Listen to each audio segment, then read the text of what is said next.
What do you think schools should be doing to be able to help young men do better at this instead of falling behind at the race that they've been falling behind at today?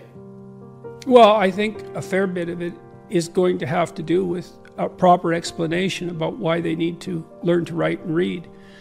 And I also think that our schools, led by the faculties of education at universities, which is an enterprise that's become corrupted almost beyond belief.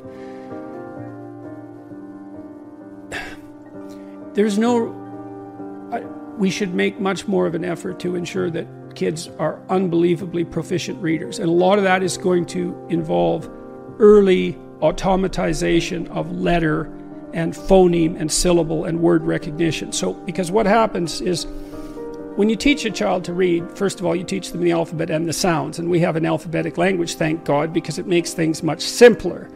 And so you teach them the letters, and then the 2-letter combinations, and then the 3-letter combinations. And then they can sound out syllables, and then they get words. But it isn't until you can read phrases automatically at a glance that you can read for content and pleasure. And so a lot of kids get stuck, especially if they don't come from particularly literate homes where all of this is sort of taught, maybe starting at, 12 months when they're first dragging a book around and becoming familiar with the book as an object, right, before they even learn to read. You got to get kids through that automatization phase, and that requires intense mass practice. And that's not that intrinsically interesting, right? But if you can get them to the point where they can read for content, well, then it starts to become interesting, just as interesting, let's say, as going to a movie or perhaps playing a video game. And so that has to be made an absolute priority. And if the faculties of education were doing their job, they would have produced technology to solve that problem for virtually every child, because it is only a matter of practice. Smarter kids will learn faster, but with enough practice, pretty much everybody is going to get there. So, and then there's the marketing issue. It's like, well, why should you read? Well, do you want to be stupid? Do you want to be stupid? What happens when you're stupid? You walk into walls because you don't see them. And if someone comes along who's more educated than you, more literate and cannier, you'll lose, man. You'll lose. And you'll lose too because you can't think properly. So you won't aim at the right things, and you won't be informed by the great individuals of the past. And you need that. We're historical creatures. This isn't optional. So part of it has to be marketing, for lack of a better word. It's not really that. It's an explanation. Why be literate? Because it helps you become who you could be. It helps you move out into the world and have your great adventure. And to bring people along. God only knows what you can do if you've got your words lined up properly. And young men would listen to that if someone who knew what they were talking about was telling them that.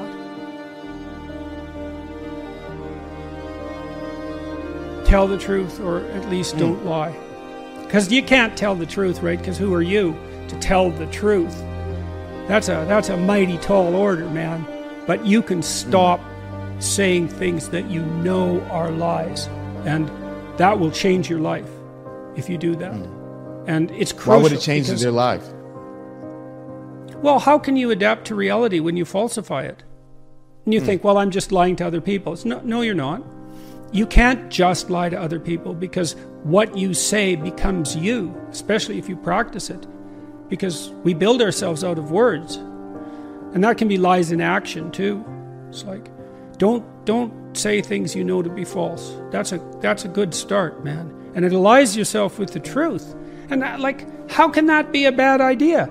Imagine that what is true reflects reality, which is sort of the definition of true. How can failing to align yourself with reality work? How is that possibly going to work? Well, you say, well, I can, if I lie, I get away with something. It's like, no, you don't. I tell you, I swear this is true. In all of my clinical practice, I have never, ever seen anyone ever get away with anything even once. You think the chickens won't come home to roost. It's like, all that means is you're too stupid to see what your lies caused, or too blind or too self-deceptive. You just don't see it. And so you don't get away with anything.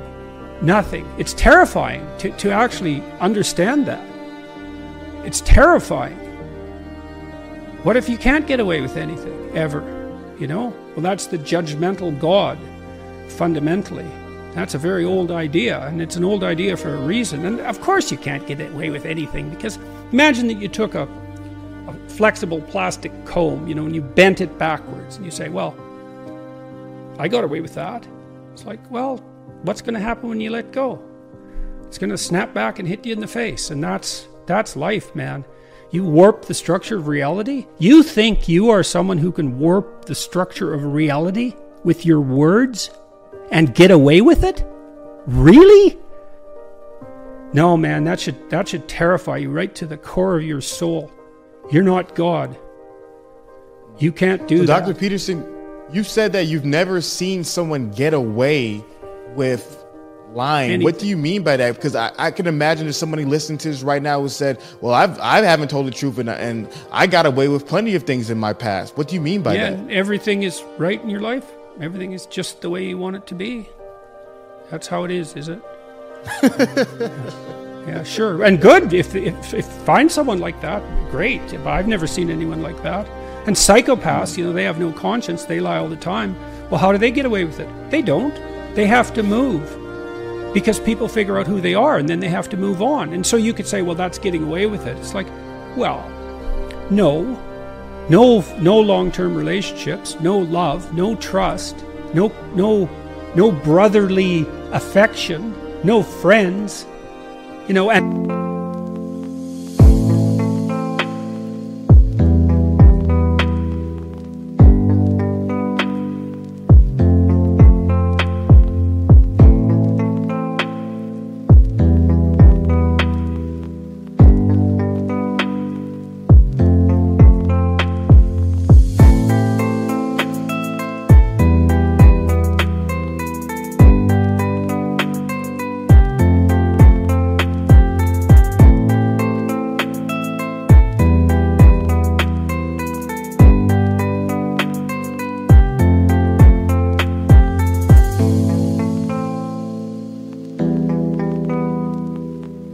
generally no financial success, not in the real sense.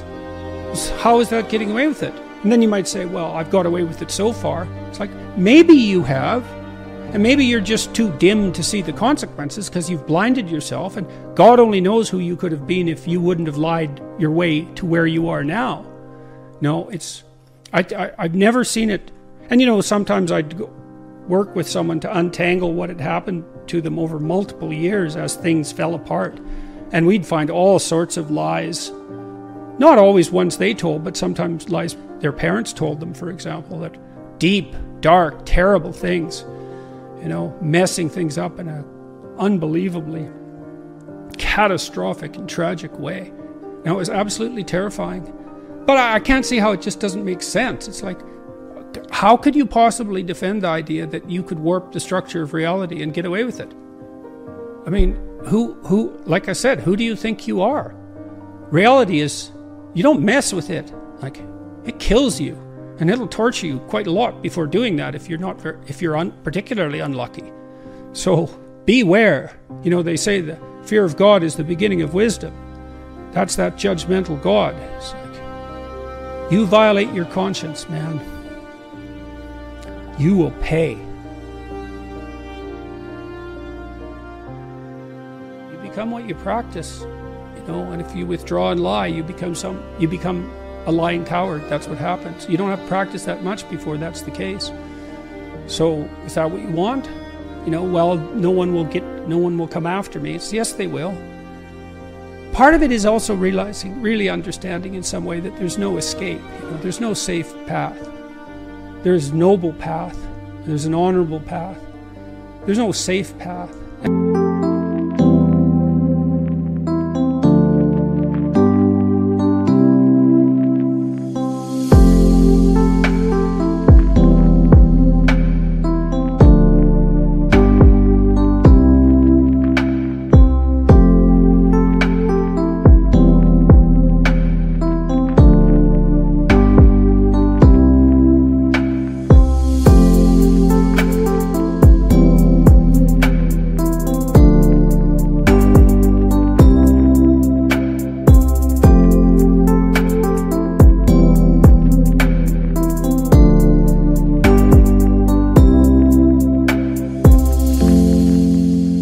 possibly you wouldn't want that anyways, because, well, who are you exactly, you know? Look at you, you know, warrior stock. Every single one of your ancestors has stayed alive for 3.5 billion years. It's like, good work, man. That's a lot. And so, what makes you so sure you're built for safety? What makes you so sure that that's what we should strive for? And then if you want adventure, I'll tell you what an adventure is. You tell the truth as nearly as you can, and you'll have the adventure of your life. That's for sure.